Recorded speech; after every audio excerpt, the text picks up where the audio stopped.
अहिले चाहिँ हामी धरान 5 को ठिनाबारीको अब टिकटक रिसोर्टमा आइपुगेका छौँ। आज चाहिँ हाम्रो यहाँको सानो फ्यामिली टुगेदर पिकनिक जस्तो भनौँ, अब फुल पिकनिक त होइन, पिकनिक जस्तो मनाउनको लागि चाहिँ हामी अहिले ठिनाबारीको टिकटक रिसोर्टमा आएका छौँ। यो म चाहिँ यहाँ आइपुगेको पहिलो पटक हो, तर धेरै राम्रो नै रहेछ।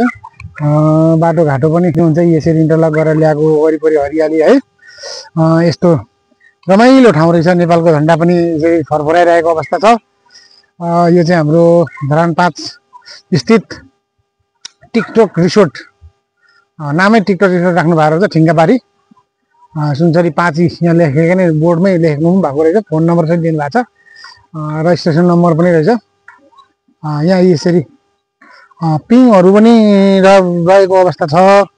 अब यहाँ हाम्रो एउटा झोलुङ्गे पुल पनि छ। यहाँ चाहिँ हाम्रो झोलुङ्गे पुलको लेन्थ चाहिँ निकै लामै भएको जस्तो देखिँदैछ हेर्दा।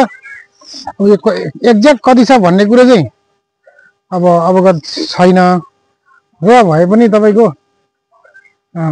यो चाहिँ अहिले म झोलुङ्गे पुलमा अब प्रवेश गरेँ। यहाँबाट अब झोलुङ्गे पुललाई चाहिँ म एकचोटि तपाईँको यहाँ अलिक शीतलमा पुगेपछि चाहिँ नि जुम गरेर देखाउँछु है त गाइजहरू।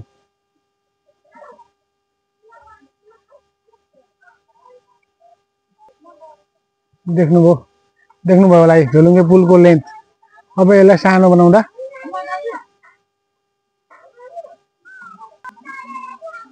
यो चाहिँ हाम्रो हेर्न सक्नुहुन्छ। अब जुममा छ।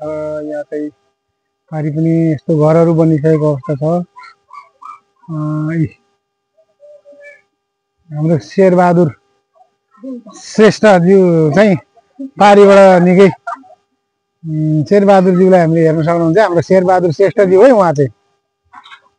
फेरि शेरबहादुर देउवा नसोच्नु होला, उहाँको यहाँको चाहिँ बोली निकै प्रष्टै छ। उहाँ आइसकेपछि उहाँलाई म कुरा पनि गर्नेछु।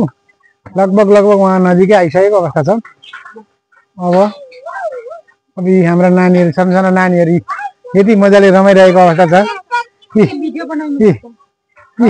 नाचिदेऊ बाबु, नाचिदेऊ, ले बाबु नाच्यो, नाच्यो बाबु नाच्यो, नाच्यो मुलाले चाकै भाँच्यो।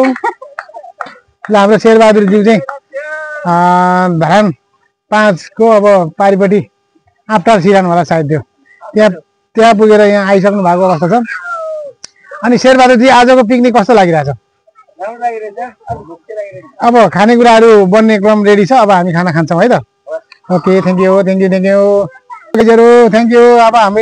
अब हाम्रो खाजाहरू रेडी भइसकेको अवस्था छ। अब हामी खाजाहरू खाँदैछौँ है त।